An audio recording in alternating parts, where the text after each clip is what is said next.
د لوی او بخښونکي رب تعالی په سپېڅلي نامه شروع کوم. د پروګرام لیکنې بنسټونو شلم لیکچر درس ته تاسو ټولو ته ښه راغلاست وایم. راځو په دې لیکچر درس کې د انسټرکشنز پاتې برخه وایي د کنډیشنل انسټرکشنز په هکله باندې خبرې کوو. نو یو پروګرام یو فایل جوړوو، سیو کوو، یې نوم ورته ورکوو instructions4.c.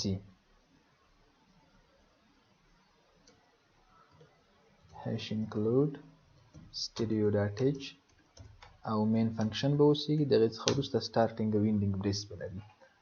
نو راځو لکه مخکې درس کې موږ تاسو وویل چې اف څه ده او اف ایلس څه ده. د دې په هکله باندې تاسو پوه شوئ او د دوی فرق باندې هم پوهېږئ چې اف زموږ سره سنګل پات ده او اف ایلس ډبل پات ده، یعنې موږ سره دوه لارې په اف ایلس کې شتون لري. ځینې وخت موږ سره ضرورت وي چې د دوو څخه زیاتې لارې وي، یعنې موږ اړتیا لرو چې باید زیات حالتونه مقایسه کړو، زیات حالتونه وګورو، زیات شرطونه چک کړو. نو بیا هم راځو مغه یو وریبل اخلو، یو هغه اخلو، یو حرف اخلو کرکټر، ځکه له نمبر څخه نور تاسو هم ستړي شوي یاستئ. د سی ایچ په نوم سره حرف اخلو، یو مسیج ښکاره کوو، انټر اني کرکټر. د هغې څخه وروسته به نوي لاین ته راځو، اسکانر په واسطه باندې به دا حرف ترلاسه کوو %c او د هغې څخه وروسته اډرس اف سی ایچ. په سی ایچ وریبل کې اوس یو حرف ذکر شوی ده، دغې فاصلې ته مو فکر وي. اکثره وخت تاسو نه حرف نه اخلي، کله چې پروګرام رن کوئ اتومات خلاصېږي، پروګرام اتومات اکزیکیوټ کېږي او اینډ کېږي. نو دلته یو کوچنۍ فاصله ورته ورکوئ د %c څخه مخکې. راځو اوس شرط چک کوو، وایو اف که چېرته دا حرف د موږ چې کوم حرف ده دا مساوي په شي سره. اوس ګورئ دې ځای ته فکر وي، حرف به تاسو همیشه په شي کې نیسئ، په سنګل کوټس کې، ځکه چې د وریبل سره فرق وشي، د یو وریبل نوم سره فرق وشي. موږ ویلي وو چې کله موږ یو وریبل چې کرکټر ډول لرونکی وي انیشلایز کوو، نو موږ په سنګل کوټس کې حرف ورته ځای په ځای کوو، مثلا ډبل یې ورته ساین کوو، نو په سنګل کوټس کې لیکو. نو دلته هم تاسو چې کله چک کوئ، کنډیشن چک کوئ، مساوات چک کوئ، باید هم سنګل کوټس ورته ورکوئ. وایو که چېرته سی ایچ مساوي په شي سره، په ای سره، د ای په حرف سره، نو موږ ته د مسیج ښکاره شي د کرکټر از ای. موږ ته دا مسیج ښکاره شي دا کوم کرکټر ده؟ د ای کرکټر ده. صحیح ده. ایلس بغیر له هغې څخه موږ ته د څه مسیج ښکاره شي؟ د موږ سره خو یوازې یو بل کرکټر نه پاتې کېږي، دا کرکټر اوس بي ده، سی ده، ډي ده، کوم کرکټر ده؟ اوس موږ چېرته ایلس ورته ورکړو، دا مسیج د کرکټر از ناټ ای. یوازې دومره ښکاره کولی چې دا کرکټر د موږ سره ای نه ده، د ای حرف نه ده. نو که چېرې نور سټیټمنټس ورته ورکړو، د هغې لپاره مې سلش ان ورته اضافي کړو. راځو پروګرام ورن کوو، gcc instruction4 د اوټ په نوم سره. اوس هماغه اوټ اکزیکیوټ کوو، انټر اني کرکټر، موږ اوس یو کرکټر ورته ورکوو. صحیح ده. مثلا د ډي حرف ما ورته ورکړو، د کرکټر از ناټ ای، د ای حرف نه ده. اما که چېرته خپله د ای حرف ورکړو، د کرکټر از ای.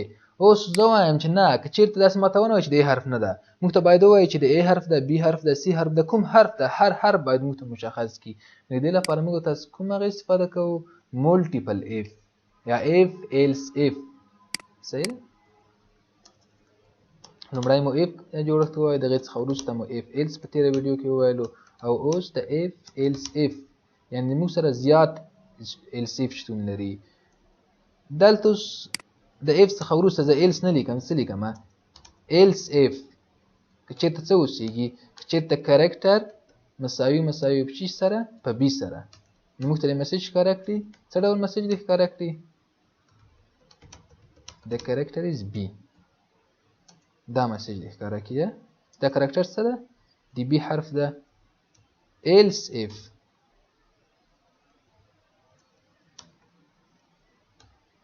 هر څومره ایلس اف چې تاسو وغواړئ ورته ورکولی شئ.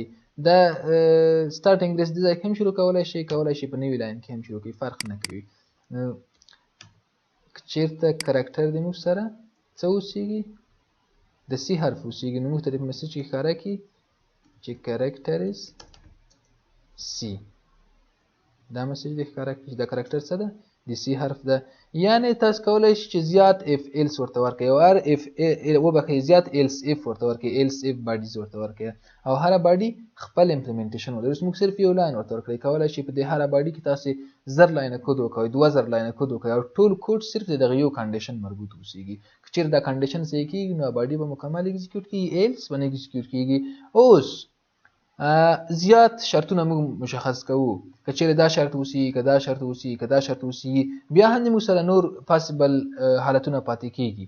مثلا اوس موږ A B C درې حالتونه مشخص کړل، D E F تر زاید پورې او لوی حروف ټول موږ سره پاتې شو، نو هغه ټول بیرته په څه کې راځي؟ په ایلس کې. یعنې دا باید د ایلس برخه دا هم ولري. موږ په ایلس کې څه ورته وایو؟ په ایلس کې موږ ته ووایو چې character is not A B or C. یعنې دا درې حروفو کې کوم یو نه ده، ځکه که چېرته A B یا C اوسیږي نو موږ ته په دې دریو مخکیني حالتونو کې یو دانه کنډیشن صحیح کېدلو او ته ایلس پورې نه رارسېدلو. اما چې دا یو حالت هم نه ده، A B او C دا یو سره نه مساوي، نو حتما ایلس ده، یعنې A B C نه ده، یو بل حرف ده. نو راځو پروګرام مو کمپایل کوو. انسټرکشن 4 فکر کوم یا انسټرکشن 4 اوټ کرکټر ورته ورکوو مثلا A. موږ ته چې کرکټر از A، اوس ګورئ ورته بل کرکټر B ورته ورکوو، کرکټر از B، بل کرکټر C ورته ورکوو، کرکټر از C. که چیرته اوس بغیر له دغه څخه کوم بل حرف ورکوو مثلا D، کرکټر از ناٹ E B or C، یعنې E B یا C نه ده بل چې هر حرف ده، په هغې باندې هم دوی نه پوهېږي، ځکه یې ونول چې D ده. مثلا که چېرته T هم ورته ورکوو موږ ته ایلس پارت ایگزیکیوټ کېږي. که چیرې دا ټول اف ایلس اف دا برخه ایگزیکیوټ نشي، دا کنډیشنونه صحیح نشي، نو اتومات موږ کومې برخې ته راځو؟ د ایلس پارت ته راځو، د ایلس برخې ته راځو. نو موږ څه وایو؟ په مولټیپل اف کې دته مولټیپل اف ویل کېږي، یا په ایلس اف ایلس اف کې که چیرې ټول کنډیشنونه صحیح نشي، ټول حالات غلط شي، نو بای ډیفالت موږ کوم ځای ته راځو؟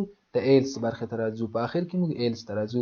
او که چیرې یو حالت صحیح کېږي نو موږ صرف همغه یو حالت ته ورځو. راځو په دې کې یو بل مثال کار کوو. په نمبر کې یو نمبر د کیبورډ لارې اخلو چک کوو یې integer number printf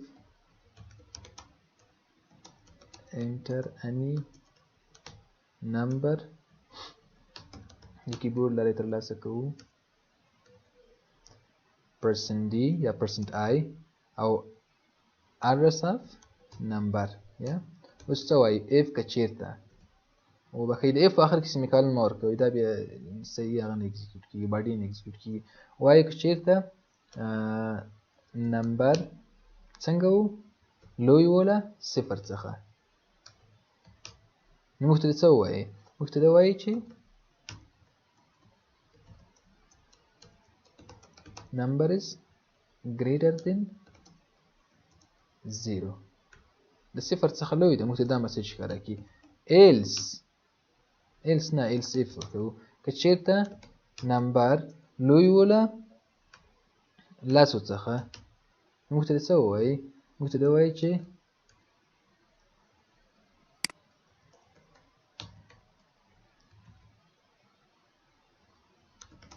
number is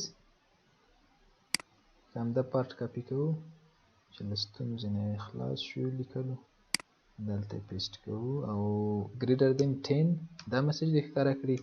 یو بل ایلس اف هم ورته ورکوو. ایلس اف یعنې مشخص هغه نه دی، تاسو کولی شئ د هر څومره ایلس اف سټرکچر استفاده کوئ. چېرته لوی و له 100 څخه نو موږ ته دې کوم مسیج ښکاره شي؟ printf موږ ته دا مسیج ښکاره شي چې لوی ده له څو څخه؟ له 100 څخه لوی ده. ایلس که چیرې په دې کې یو هم نه و، آخري برخې ته به راځي، هغه به څه اوسېږي؟ number is less than 0، یعنې له 0 څخه څنګه ده؟ کوچنی ده عدد. پروګرام مو راځو کمپایل کوو یې، رن کوو یې. اوس قیمت ورته ورکوو مثلا less. number is greater than 0 که چېرته بل قیمت ورته ورکوو مثلا 0. number is less than 0 ځکه آخري ایلس ته موږ راغللو. صحیح ده؟ په دې ځای کولی شو ورته ووایو چې ایلس اف یو بل ایلس اف هم ورته ورکوو د 0 دپاره. که چیرته نمبر مساوي په صفر سره نو موږ ته څه ووایي printf number is 0 موږ ته دا مسیج ښکاره کړي else بغیر د هغې څخه دې موږ ته آخري else ښکاره کړي اوس راځو ګورو پروګرام کمپایل کوو که کوم ځای کې مو غلطي کړې ده یا سیمیکالن مو پرېښی ده پروګرام رن کوو صفر ورته ورکوو number is less than 0 نمبر له صفر څخه کوچنی ده چېرته نمبر له صفر څخه لوی و د اول حالت ته راځي او که چیرې له لسو څخه لوی وي له شلو څخه که چیرې نمبر مساوي وي په دا نمبر یا دلته مو سپیل کې غلطي کړې صحیح ده دا مو بل وریبل استفاده کړی اوس راځو پروګرام مو بیا کمپایل کوو رن کوو یې تاسو ګورئ صفر ورته ورکوو نمبر از 0 چېرته لس ورته ورکوو نمبر از ګریټر دین 0 او که چیرته شل ورته ورکوو یا مثلا څو 12 ورته ورکوو صحیح ده وبخښئ پروګرام رن کړو چېرته 12 ورته ورکوو نمبر از ګریټر دین 0 یعنې چې هر له صفر څخه لوی عدد ورته ورکوو اتومات لومړی کنډیشن صحیح کېږي 12 هم له صفر څخه لوی دي مثلا لس هم له صفر څخه لوی دي نو هر حالت چې راځي لومړی کنډیشن صحیح کېږي د دې باډي اکزیکیوټ کېږي نورو هغه ته بیخي نه راځي نورو برخو ته نورو السیف ته بیخي نه راځي صحیح ده اما موږ څنګه غواړو موږ وایو که چېرته نمبر له صفر څخه لوی وي تنه باید لومړی کنډیشن صحیح وي که چیرې له لس څخه لوی وي دویم هم ورسره صحیح وي که چېرته له شلو څخه لوی وي دریم هم ورسره صحیح شي یعنې باید ټول حالتونه صحیح شي نو د دې لپاره موږ بیا دریم ډول انسټرکشن لرو چې هغې ته وایي مولټي اف انسټرکشن ورته ویل کېږي یعنې د موږ سره په دې حالت کې زیات اف شتون لري یو اف د موږ سره نه ده اما ایلس اف د موږ سره شتون نه لري په دې ځای کې د موږ سره تاسو ګورئ د موږ سره ایلس اف زیات دي اف ایلس اف ایلس اف ایلس اف په آخر کې صرف یو ایلس ده اما په مولټي اف کې بیا د موږ سره زیات اف دي صرف د ایلس د دې څخه لرې کوو د دې څخه هم ایلس پارت لرې کوو صرف اف پاتې کېږي د دې څخه هم ایلس پارت لرې کوو صرف اف پاتې کېږي او په آخر کې ایلس شتون لري دا ټول حالتونه اوس چک کېدلی شي د دې ښه والی دا ده په مولټي اف کې د موږ سره که لومړی کنډیشن صحیح شي دویم هم چک کېږي دریم هم چک کېږي څلورم هم چک کېږي یعنې که چېرته ټول کنډیشن نه صحیح وي ټولو باډي اکزیکیوټ کېږي په مولټي اف کې اما په مولټیپل اف کې یا په اف ایلس اف کې لکه مخکې چې تاسو وکتل که لومړی کنډیشن صحیح شو دویم ته بیخي نور نه راځي نه یې چک کوي باوجوده کې چې مثلا 12 لس څخه هم لوی دي اما دویم کنډیشن د موږ سره دویم کنډیشن د دغې باډي د موږ سره اکزیکیوټ نه شوله ځکه هغه مولټیپل اف و مولټي اف نه و اوس د موږ سره مولټي اف ده تاسو ګورئ اوس زه بیا پروګرام کمپایل کوم او دا ځل څو ورته ورکوو 12 تاسو ګورئ نمبر از ګریټر دین 0 د صفر څخه څنګه ده لوی ده نمبر از ګریټر دین 10 د لس څخه څنګه ده لوی ده نمبر از لیس دین 0 د صفر څخه کوچنی ده نو دا یو کنډیشن خو غلط ده ایلس پارت هم څنګه شو راغللو یعنې ټول حالتونه د موږ سره چک شو هم د صفر څخه لوی چک شو هم د لس څخه لوی چک شو هم د شلو څخه لوی چک شو او هم د صفر سره مساوي شو او هم آخري ایلس پارت ته راغلل سمه ده یعنې ټول کنډیشنونه مو څنګه شو چک شولو دا ایلس پارت موږ اوس لرې کوو دې ته وروسته راځو مثلا قیمت ورته ورکوو 55 له صفر څخه لوی ده